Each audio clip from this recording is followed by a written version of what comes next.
நமோ நாராயணாய. மார்கழி மாசம் பிறந்தாச்சுங்க.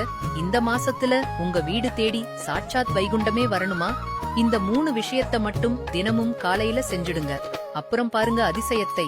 மார்கழி என்று கண்ணபிரானே சொன்ன ஒரு புனிதமான மாதம் இது. முக்தியையும் வாழ்நாள் முழுவதும் தெய்வீக அருளையும் அள்ளித்தரும் இந்த மார்கழியில் நாம் செய்யும் ஒவ்வொரு சிறிய வழிபாடும் பல மடங்கு பலன்களைத் தரும். இந்த மார்கழி மாதத்தில் இன்று முதல் தினமும் தவறாமல் நாம் செய்ய வேண்டிய 3 மிக முக்கியமான விஷயங்களைப் பற்றி பார்ப்போம்.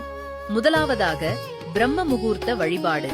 மார்கழி மாதத்தின் ஒவ்வொரு நாளும் அதிகாலை 4 மணி முதல் 5 மணி 30 நிமிடங்களுக்குள்ளான பிரம்ம முகூர்த்த நேரத்தில் எழுவது மிக முக்கியம். இந்த நேரத்தில் பிரபஞ்சத்தில் தெய்வீக ஆற்றல் அதிகரித்து காணப்படும்.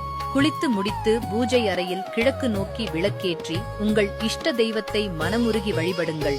குறிப்பாக ஓம் லட்சுமி நாராயணா நமோ நமஹா என்ற மந்திரத்தை 108 முறை ஜபிக்கலாம் அல்லது ஆண்டாளின் திருப்பாவையை பாராயணம் செய்யலாம். இது பெருமாளின் பரிபூரண அருளை பெற்றுத் தரும். இரண்டாவதாக கோவில் வழிபாடு.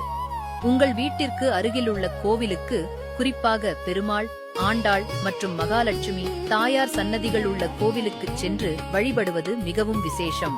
மார்கழி அதிகாலையில் பெருமாளையும் தாயாரையும் சேர்த்து தரிசனம் செய்வது 10 மடங்கு புண்ணியத்தை தரும்.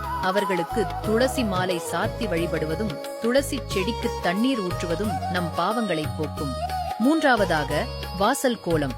மார்கழி மாதத்தில் வாசலில் இடப்படும் கோலத்திற்கு ஒரு தனித்துவமான சக்தி உண்டு. பிரபஞ்சத்திலிருந்து வரும் நேர்மறை ஆற்றலை இந்த கோலம் ஈர்த்து வைக்கும். நாம் ஒவ்வொரு முறை அதை கடந்து செல்லும் போதும் அந்த தெய்வீக ஆற்றல் நம் உடலை வந்தடையும்.